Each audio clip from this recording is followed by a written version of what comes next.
Quer passar um final de semana incrível, luxuoso e praticamente exclusivo aqui no Porto das Dunas? Então você precisa conhecer a Mansão Macieri. Gente, além de ser praticamente em frente ao Beach Park, você vai ter uma comodidade diferenciada. Porque aqui nessa linda e grande mansão são apenas 6 suítes. Gostou da Mansão Macieri? Eu adoro, eu vivo por aqui.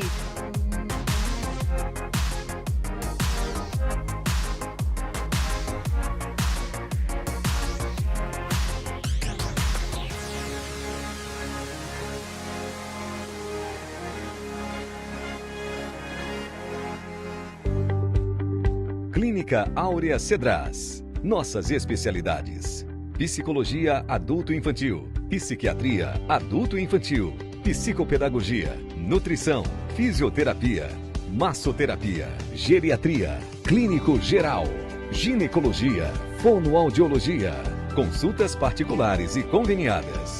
Avenida Dom Luiz, 500, sala 1622. Telefone 3458-1222. Clínica Áurea Cedras. Interdisciplinaridade e saúde.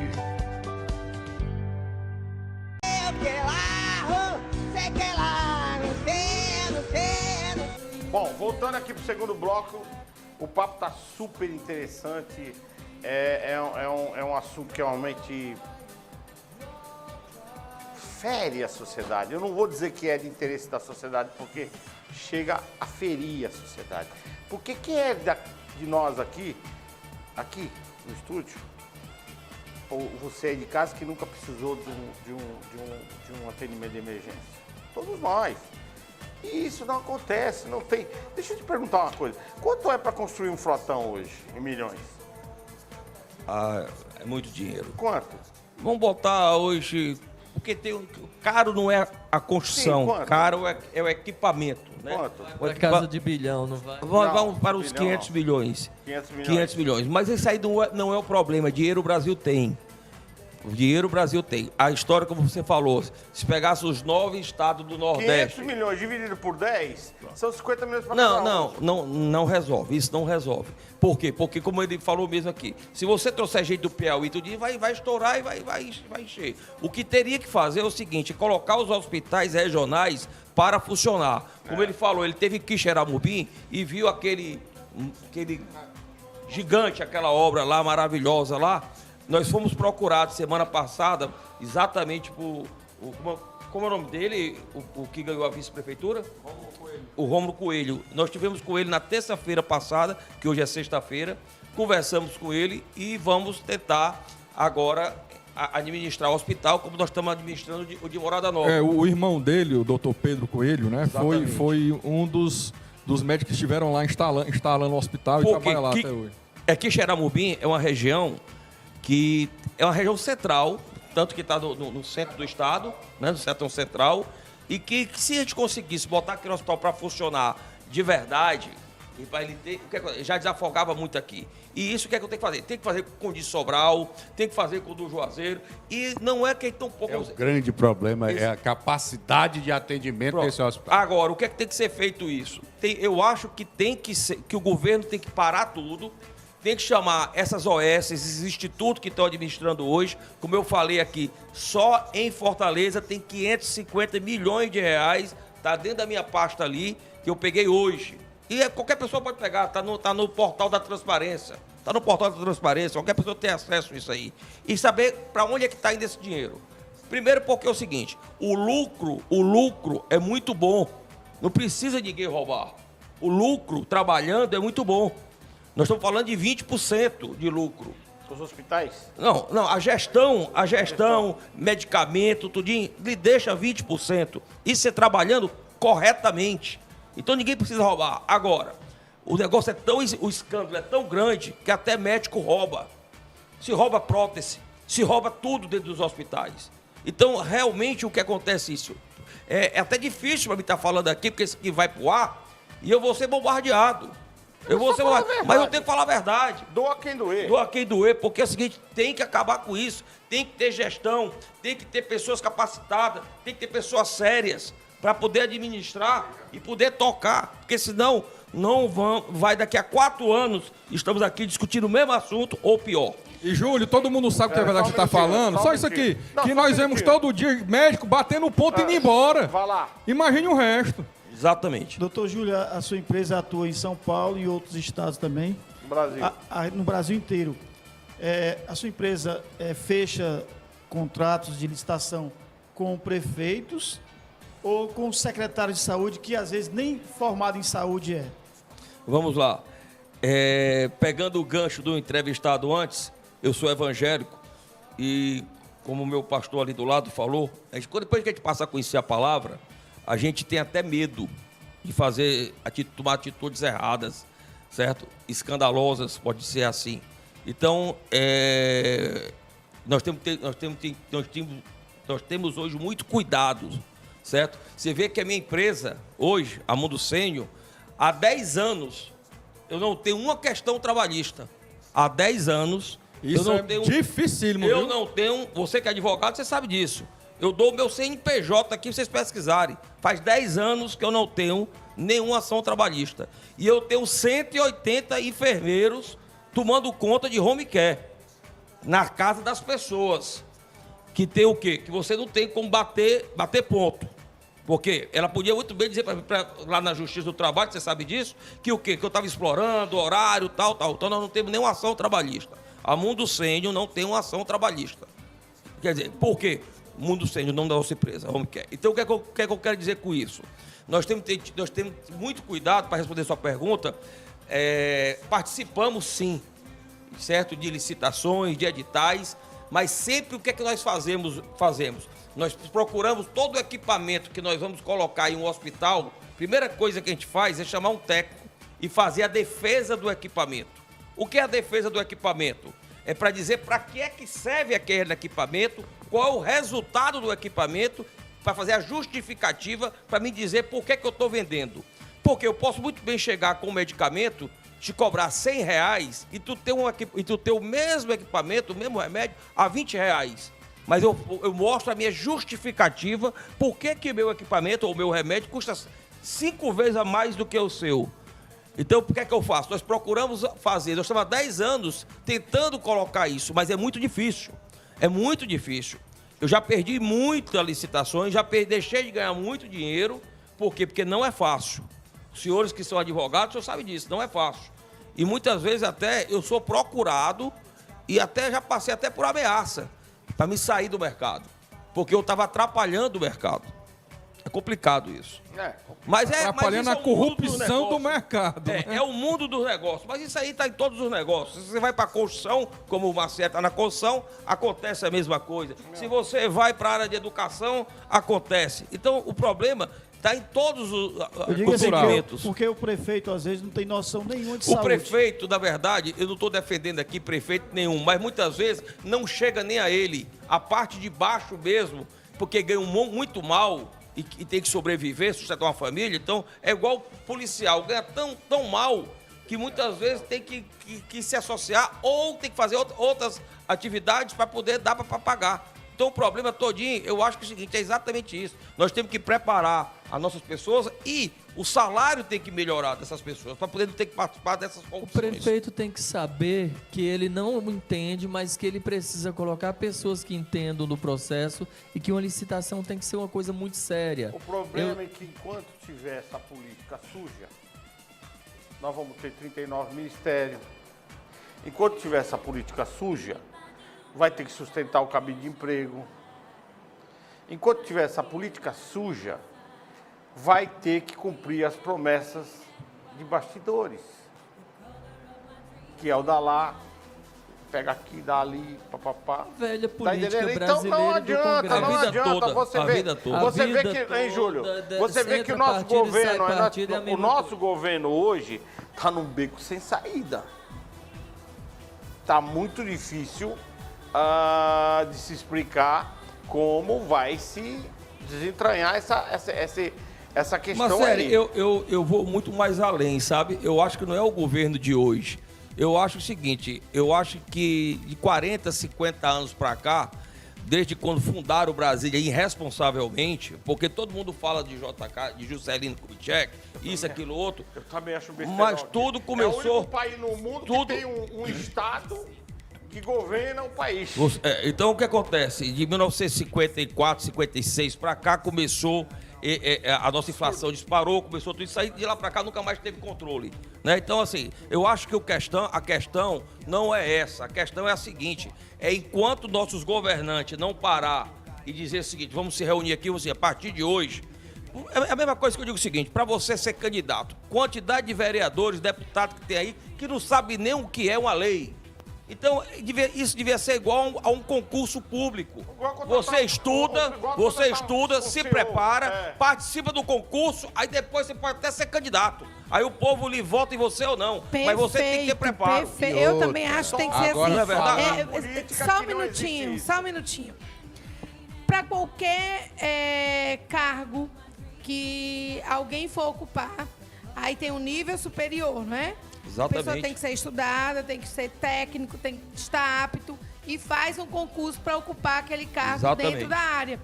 O que você falou aí é simplesmente perfeito. Eu sempre pensei nisso, que para uma pessoa se candidatar, ele tem que ter, no mínimo, um nível superior. Com certeza, e seria né? a mesma base de concurso e seleção. Lógico. Mas é complicado nesse país, porque tudo que a gente pensa e tudo que a gente fala é igual enxugar gelo, nada muda. Mas nós temos que continuar falando. Nós temos que continuar falando. Tem que falar, porque esse debate ele é interessante para que as pessoas possam entender o processo, como é que funcionam as gestões, como é que funciona toda essa construção. O prefeito... funciona de forma errada, né? Porque, veja, desde o começo... Só não funciona pro povo. Só não funciona pro povo. Porque desde o começo das nossas falas aqui, do Júlio e de todos nós, que a gente consegue entender que dinheiro tem. Não falta dinheiro. Teve dinheiro. Sempre teve. As arrecadações continuam batendo recorde, né? Agora, esse dinheiro lá nos cofres públicos chegar à ponta... O FPM tá... Chegar à ponta, lá no posto de saúde, lá no hospital público, por exemplo, os hospitais regionais são lindos, como o Rebouça disse. Sabe, a estrutura é muito bonita. Parece um museu, né? Mas entenda, a funcionalidade do hospital regional não acontece. É zero. Nós só temos 40% da capacidade de atendimento, não é não, Júlio? Mas acontece uma coisa que eu queria deixar claro aqui para vocês. Por isso que o JF é lotado. Mas, Fábio, existe uma coisa aqui, Áurea, para ficar bem claro. A gente sofre muito em relação ao seguinte, o aluno entra na faculdade de medicina, se for a faculdade particular vai de 10 a 14 mil reais, a faculdade particular. Quando ele sai, certo? Ele acha que não deve ir morar no interior, por quê? Porque ele quer estar na capital, ele quer dizer, eu sou doutor, eu sou formado, eu sou isso e quero ganhar tanto. Então hoje, a maioria dos médicos não querem ir para o interior. Então nós temos um problema seríssimo também, que deixar bem claro aqui, que nos hospitais do interior não tem médico. Por quê? Porque as pessoas não querem morar no interior. É um problema histórico. É um problema histórico. Então o que acontece? Isso é muito grave. É muito grave o que eu tô aqui. E eu não sei como resolver. Quando vão como os portugueses vieram pro outra, Brasil, sonhando no dia de voltar. E outra, eu salários presenciei pra muito esses isso. Eu presenciei muito isso na Bahia, que o médico que arriscaria, podemos dizer assim, ir para morar numa cidade do interior, ele é venerado, ele é um rei, ele é tratado Aí ele assim, sai ó, candidato que é a pra ele não prefeito na desistir. cidade, porque ele não quer mais ser médico. Ele quer ser o gestor da cidade. Esse é o problema. Quer virar o prefeito da cidade.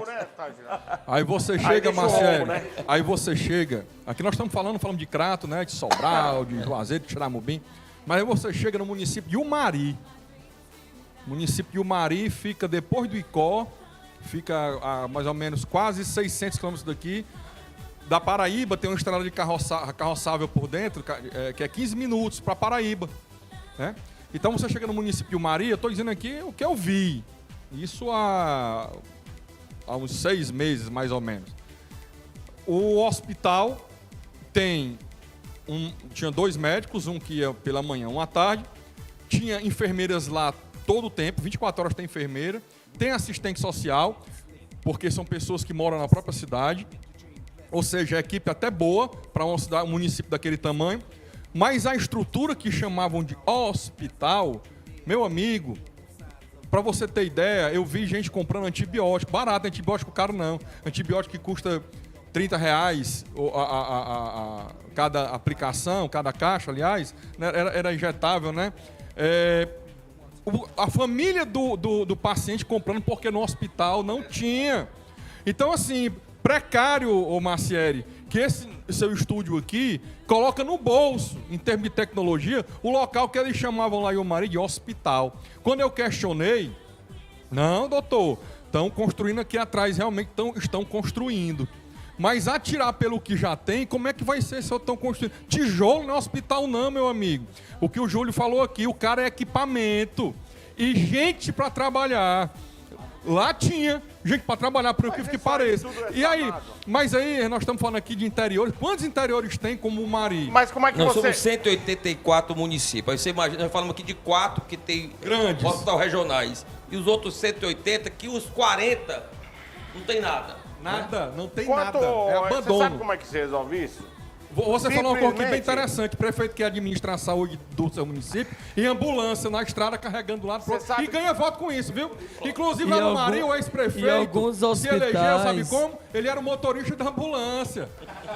Ele era o motorista da ambulância. E alguns hospitais... E aí ele conseguiu ganhar simpatia das pessoas, porque dava um jeitinho para levar uma ambulância, foi prefeito por 2 mandados. E alguns hospitais, Júlio, que se a vigilância sanitária fosse ativa, ela fecharia o hospital. Deixa eu falar só uma coisinha aqui. Esse problema é fácil de resolver.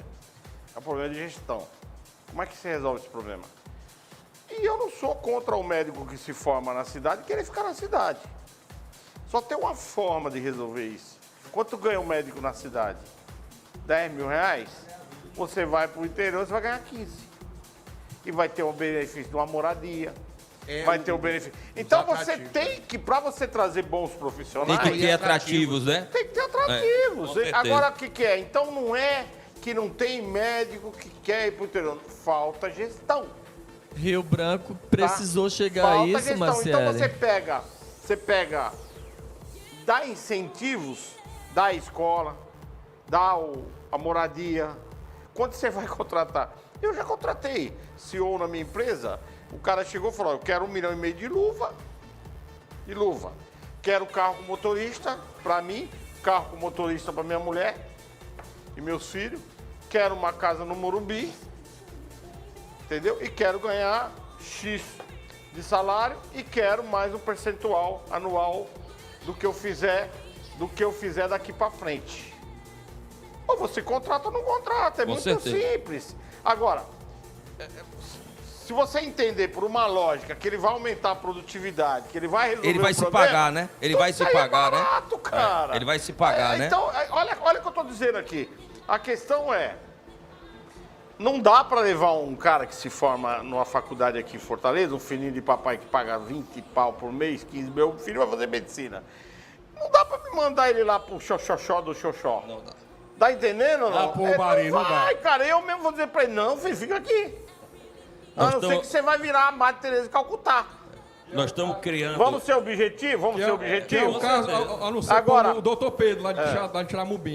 Ele, como a mãe é de lá, né? O pai, família de lá. Mas ele estudou aqui a vida toda. Mas ele é apaixonado pelo povo. A raiz dele ele é apaixonado pelo povo. De ficar lá dormindo em acampamento para atender o povo. Você concorda comigo, Júlio? Concordo demais. Aí meu filho vai dizer, pai, e aí? Eu vou lá para Jericoacoara. Tá, você vai lá para Jericoacoara para ganhar quanto lá, meu filho? Ah, vou ganhar a mesma coisa aqui. Eu falei, não, fica aqui, pô. Aqui você faz seu plantão, vamos montar um consultório paralelo para você atender particular, até você pegar até você pegar uma clientela bacana e tal. Com certeza. Mas você não vai querer, eu não vou querer que meu filho vá embora. Tá entendendo? Então, assim, precisa haver o quê? A consciência dos governantes e saber que ele consegue levar, sim, se houver incentivos. É verdade. Olha, você vai levar a tua empresa. Eu me lembro Eu tirei uma empresa minha de um local, levei para outro, porque o prefeito da cidade fez uma reunião, fez um coquetel, aqueles encontros que tem lá em São Paulo e tal. Nos chamou lá e falou o seguinte: quando você paga lá X, Vem pra cá, né? esse X eu vou tirar. Tá aí a lei de maquila no Paraguai, que eu sempre falo, a lei de maquila. Você importa a matéria-prima de todo lugar que você quiser, do mundo, entra com imposto zero. Com certeza. Zero. Com e certeza. sai para o Mercosul, depois de perfilada a mercadoria, imposto zero. Exatamente. Tá, todo mundo foi para lá, a economia explodiu. Então você tem que fazer o quê? Você, como gestor público, você tem que ter esses entendimentos e buscar isso. Mas, Marcelo, isso aí Incentivo. nós temos discutido bastante, até com o poder público, em relação a isso aí. Essa história dos médicos. Se você é médico, se formou, como você mesmo falou, vai ganhar 15 mil reais aqui. Mas você vai ganhar 20 no interior tal, que é muito ruim, mas você vai ter o incentivo do governo, vai ter mais isso, aquilo outro. Por quê? Porque senão as pessoas não vão. Nós estamos criando uma escola, eu chamo escola porque é um treinamento como se fosse escolar, para cuidadores. Por que o cuidador? Legal. Nós estamos ficando velho. O Brasil está ficando, né? Está Tá envelhecendo. estão vivendo mais. Né? Vivendo mais, graças a Deus. Mas com isso nós temos um problema sério. Qual é o problema? Quem vai cuidar deles? Por quê? Essa nova geração que está vindo aí, certo? O pai e a mãe, ele não vai cuidar. Não vai cuidar. A quantidade de autista, que eu acho que sempre teve, mas agora como tem diagnóstico, então a quantidade muito grande. Os pais também não sabem lá, porque o pai sai para trabalhar, a mãe para trabalhar, vai ficar com quem? Então nós estamos criando uma escola de cuidadores que para cuidar tanto do idoso como do especial, do autista. Para quê? Para tentar com isso diminuir o custo também das pessoas e poder os idosos e os seus autistas ter um cuidado mais especializado. A lei é muito clara, vocês são advogados, vocês sabem disso. Nós não podemos, o cuidador, certos medicamentos ele não pode dar, e como é injetável tal. Mas nós estamos feito o seguinte, com os cuidadores, pelo menos essa parte do dia a dia ter sido resolvido. E o que é que nós cobramos em cima? A gente cobra uma taxa, né, que só para o caso de se tiver injetável, para o enfermeiro, o técnico ir lá. Mesmo assim, o que nós gostaríamos que acontecesse no Brasil, como essa parte, lógico, a gente tem que ter mais escola técnica, né, porque nós temos muito pouca no Brasil, para poder atingir essa parte, essa segunda parte que eu estou falando, mas eu acredito que com os cuidadores, até no próprio interior, porque o interior, a gente chega no interior hoje, Rebouças, você vê o seguinte, você falou aí no interior, tive aquela quantidade de mulher sentada, conversando, esperando o Bolsa Família chegar. E quem vai pagar quer ter menino para poder ganhar o dinheiro do Bolsa Família. E o que acontece? Então nós estamos fazendo o quê? Nós estamos tentando fazer no interior um trabalho muito grande em relação às mulheres, principalmente, para poder fazer esse treinamento com ela. Em muitas situações tem sido até gratuito. Por que gratuito? A gente dá o treinamento e, ao mesmo tempo, a gente já dá a opção de vir trabalhar com a gente. Por quê? Porque... E quem vai pagar isso? Quem vai bancar isso? Não, a cooperativa que está bancando, a nossa cooperativa. Quem vai pagar o salário do cuidador? Não, aí é quem vier contratar. No caso, nós estamos fazendo convênio com as prefeituras, tentando mostrar para a prefeitura o que nós estamos baixando. Eu quero lhe parabenizar, Júlio Jorge, por fazer essa iniciativa, porque esse é um problema, uma série gravíssima hoje no Brasil todo, no Ceará também. Hoje, se você tem condições financeiras, né, uma Áurea que tem condições financeiras, ela ficar idosa, que está longe, e não tiver o filho para cuidar, não tiver uma filha para cuidar, ela vai ter que ir para uma casa. E outra coisa, tem que ser tirado, tem que ser tirado esse preconceito que se tinha antigamente dos chamados asilos. Hoje não existe mais isso. A lei federal hoje regulamenta. Rapaz, é um local onde a pessoa é extremamente bem tratada. Hoje é ILPI. Exatamente. Hoje é ILPI. Exatamente, lá para idosos. De longa permanência. Que chamam de lá para idosos. E aí, Áurea, se você que tem condições, eu vou lhe dizer qual é o preço hoje. Em um local bom, em Fortaleza. Bom. Para quarto compartilhado com 4 pessoas, é R$4.000 mensais. Para quarto individual, é na média de R$8.000 mensais. com direito a tudo, alimentação, lavanderia, enfermeiro, fisioterapia, tudo que você imaginar, diversão, tem tudo lá dentro, tudo. Mas e o pobre? Hoje a briga no interior do estado do Ceará, Juazeiro, nos interiores, é para conseguir uma vaga para esse idoso. Aí como é que funciona? Algumas pessoas, geralmente de igreja, que tem essa predisposição de colocar esse tipo de coisa, colocam um lar de idoso, certo? Aquele idoso recebe um benefício de um salário mínimo, e aquele valor de um salário mínimo do idoso, que muitas vezes é tomado até por familiares. Exatamente. Dentro de casa. Eles é que não tem mais, colocam o idoso dentro desse lar de idoso e aquele local fica recebendo esse salário mínimo. E eu vou dizer uma coisa pra você, Marcelo. São extremamente bem tratados os idosos. Porque eu acompanhei casa e fiquei surpreendido. Em um local onde recebe um salário mínimo por mês, que com certeza deve ter uma inadimplência também. Com certeza. Né? E consegue tratar tão bem os idosos. Por quê? Por causa de um trabalho desse, porque eu vejo amor naquelas pessoas de cuidar do idoso. É uma coisa assim que é dom. E aí, parabéns por essa iniciativa dessa escola. Eu acho que o cuidador tem que cuidar em casa. Eu acho que esse negócio de lares para idoso é uma... Para quem tem casa, né, Marcelo? Nós estamos numa geração aí, cara, eu conheço um cara que tem várias clínicas de idosos aí, porque ele recebe e tal. As famílias são uma bastarda, cara. O problema é que abandonam. Ele passa a ter vida. Por que ele passa a ter vida? Porque ele está com outros idosos. Ele passa a ter socialização. E tem qualidade de vida, tem o esporte, tem o convívio social para o idoso é essencial. Dança. Ele tem atividades de socialização. Eu não vou jamais colocar meu pai numa situação de... Tem 94 anos. Enquanto ele tiver, ele vai ficar na casa dele, vai ser cuidado lá. E ele me agradece. Isso é muito relativo. Parece que o velhinho tem o sangue da família assanhado ainda, né? Bom, Júlio, foi um prazer recebê-lo aqui. Tá? O programa está terminando, foi ótimo esse bate-papo esclarecedor. Lembrando a vocês aí de casa que de terças e sexta, às 20h30, às 8h30 da noite, nós estamos aqui. Com essa irreverência, com esse papo espontâneo, doa a quem doer. Aqui pela nossa TV Metrópole.